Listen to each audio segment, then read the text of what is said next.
nzi neza ko niba unkurikira umaze kumenya ko nkubwira ko hari ubuhanuzi bwa Satani, hari n'ubuhanuzi bw'Imana, n'ubuhanuzi buri bubangikanye. Ibyo bintu tubiziranyeho. Niba utankurikira urabizi ko Satani afite umugambi we n'Imana ifite umugambi ku bantu bayo. Uyu munsi rero tugiye kureba ukuntu bavuga ngo Amerika ntigaragara mu buhanuzi. Ubuhanuzi bw'iminsi ya nyuma ngo Amerika ntirimo, ntibikozwa, ngo ntayizabihuriye nabyo.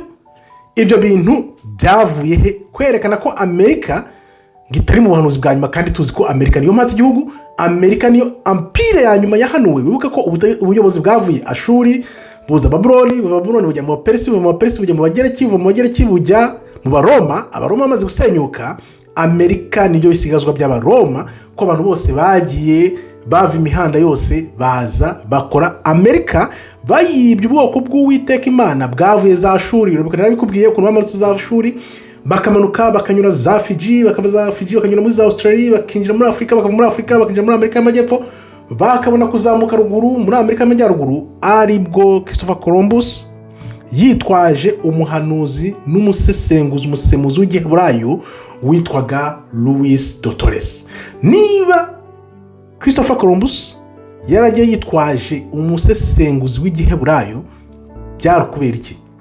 Nuko abantu basanze ku butaka bwa Amerika bavugaga Igiheburayo. Ubirebe biranditse birantu hose, aho bishakisha hose andikamo ngo umusesenguzi w'Igiheburayo wa Christopher Columbus ajya muri Amerika. Noneho nawe umbwire, umuntu avuye i Canada za Espagne mu Burayi, agiye muri Amerika ahantu hatazwi, agiye kuvumbura, ajyanye n'umuntu umusemurira Igiheburayo. Byari ukubera iki? Byibaze. Nuko wibuke Israheli, umwami Salomo amaze gutanga yacitsemo ibice bibiri. Iya ruguru yari iyobowe na Jeroboam, noneho n'iyepfo yari iyobowe nande na Roboam, umuhungu wa Salomo. Kubera iki? Kubera ko abaruguru banze gukomeza kujya kwambariza i Yerusalemu, bikorera imana byabo, batwarwa bunyago bwa mbere bajya i Ashuri. Bajya Ashuri bamara imyaka n'imyaka 135 yose. Bamaze kumara imyaka 135, nibwo Abayuda nabo na Benyamini bari basigaye epfo, nabo bagomeye Uwiteka, batwarwa bunyago hehe? Babuloni. Urahazi bamaze imyaka ingahe? 70. Noneho kubera ko ubuzima bwakakayibura kakarabura kakarena hariya muri Ashuri, basohotsemo, basohoka mu mazi yose barayamanuka, bamanukira za Fiji muri turaturwa, bajya muri za Australia. Ariyo mpamvu n'abari abasanga ubutaka basa n'abirabura. Ariko se wamuganire ka nkubaze, muri Australia twibwira ngo ni y'abazungu, bari abantu b'abirabura basa kuriya kuntu bavuye byagenze gute? Urumva ko ni ibintu udasobanura. Nibwo bwoko bwagiye bumanuka vuba za Ashuri, baramanuka barahasigara. Urumva ko abantu ko bagenda bahunga, bagenda ari ikivunge, bamwe bakagenda basigara aho bashiye gusigara, abandi bagasigara ahandi, kugeza bamwe bageze aho bagomba kujya. Niyo rero benshi bagiye bajya muri Amerika ya ruguru. Christopher Columbus, Imana yari yarabujije kujyayo. Byagenze gute? Baje kujyayo muri 600. Noneho bagezeyo nibwo bisha abantu karahava. Reka turambure za ngingo rero nakubwiye ukoresha. Ingingo 5 zikwereka ko ngo Amerika izaba itari mu buhanuzi bw'iminsi ya nyuma. Ingingo ya mbere bavuga ni yihe? Baravuga bati Bibiliya ntabwo yibanda ku gihugu cya Amerika, yibanda ngo kuri Israel gusa. Iyo ni ingingo ya mbere baguha. Ingingo ya kabiri kubwira ngo Amerika ntivuga muri Bibiliya ko mu bihe bya kera ngo ntabwo yariho, ngo hariho za Ashuri, za Babuloni, ibyo bihugu bya kera za Persi, ngo yo Amerika ntabwo yabagaho. Reka ndaje ndabikuramburira nkubwire ukuntu ibintu nge nemeranwa nabyo. Ingingo ya gatatu ngo ubuhanuzi buvuga kuri systeme ngo y'isi yose, izafite isi yose hamwe, ngo ntago bivuga igihugu kimwe. Ingingo ya 4 ngo Amerika ngo ntabwo ubuhanuzi buvuga icyo gihe ngo kera ngo Amerika ngo yabagaho. Ndaje nkubwire impamvu ibintu ntabyemera, nawe urambwira impamvu byemera cyane mutabyemera. Ingingo ya 5 baravuga bati ngo ubuhanuzi bugomba kwibandwa ku rusengero, ng'abantu bemera mu rusengero ngaho kwibanda ngo ku gihugu. Ntarabikurambulira. ibi bintu urabyemera cyangwa ntabwo ubyemera? Andikamo uti ndabyemeye cyangwa ntabwo mbyemeye. Kaze rero tubyinjiremo.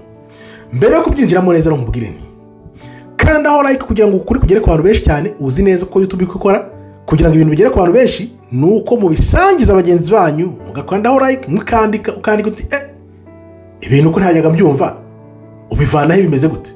Niyo mpamvu turaha twaje hano muri bino bihugu, Imana igenda itatanya ahantu hose, abantu bagenda hirya no hino. Burya tuba dufite umugambi tutawuzi.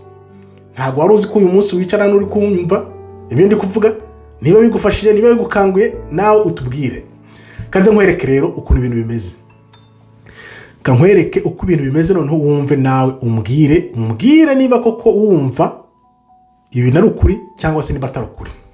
Dutangire. Amerika iri hariya. Nibaze ko wamaze gukanda like, wewe wabyibagiwe, kanda like dukomeze wumve ukuntu ibintu bimeze. Amerika iri hariya. Twese n'umwana muto cyane azi ko Amerika nicyo gihanganye ku isi. Iyo bateje intambara ibihugu birekiza. Aho bagiye hose baba bafite ugomba kubakurikira. Ni ukuvuga ngo Amerika kubera amadolari, kubera ubucuruzi, kubera ubutunzi, ibintu byose iyo ivuze ijambo abantu bose barakurikira. Mbwira ukuntu wanyemeza ukuntu ngo ubuhanuzi bw'imperuka bw'iminsi ya nyuma Amerika ishobora kuzaba itari mu buhanuzi, ubimbwire ngo mbyemere. Ni ibintu bidashoboka. Sinzi ko weho wabyemera, ariko njyewe ntawe nshobora kubyemera. Ibyo bintu aho muranga mu Rwanda burya ikica abantu niki? Nuko abantu tuzi ibintu binyuranye. Mu Rwanda mufite ibyo mwumva, ibyo mwemere, ibyo mwirirwa mwumva uyu munsi ku munsi. Ariko nkatwe dukurikira ukuri, mu kuri tujyamo dukurikira abantu bose bigisha ijambo ry'Uwiteka muri Amerika, abantu bose mwumva bakomeye, abagiye bakomera kuva kera na kare, bose bamye bavuga ko Amerika nta hantu na hamwe ihuriye n'ubuhanuzi bw'iminsi ya nyuma.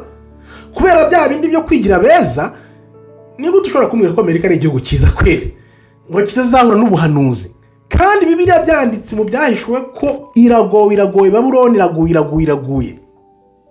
Wenda barabivuga, harimo bamwe babivuga muri ingingo ndi burambure, bavuga ko wenda Amerika ishobora kuzaba yarakwiswe hasi, yaracishijwe bugufi. Ibyo wenda byo birashoboka, nabyemera, ariko reka tuzirebe izi ngingo. Ingingo ya mbere, mu Bibiliya yibanda ngo kuri Israheli, ngo ntago yibanda kuri Amerika. Kubera iki Israheli?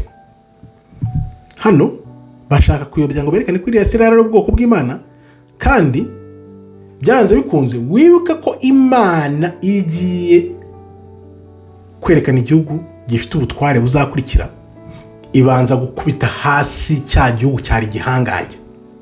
Habaho ubugesera bukomeye cyane kuri icyo gihugu cyari gihanganye. Nuvuga ngo ubuhanuzi bw'iminsi ya nyuma ntabwo buzatangira ari uko Israheli nyayo y'abirabura igaragajwe. Ubuhanuzi nyabwo buzatangira Amerika iri kugirwaho n'ingaruka z'ibi byose yagiye ikora.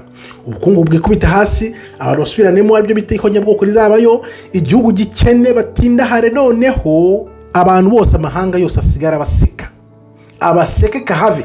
Niyo mpamvu bashaka kuvuga ngo ntabwo izaba ari umuhanuzi, bahisha ibyo bintu byose ko bazagerwaho n'ubugesera bukomeye cyane, bakaba ibitwenge by'amashyanga n'ibihugu byose n'amakungu yose ku isi yose. Nibyo bahisha rero.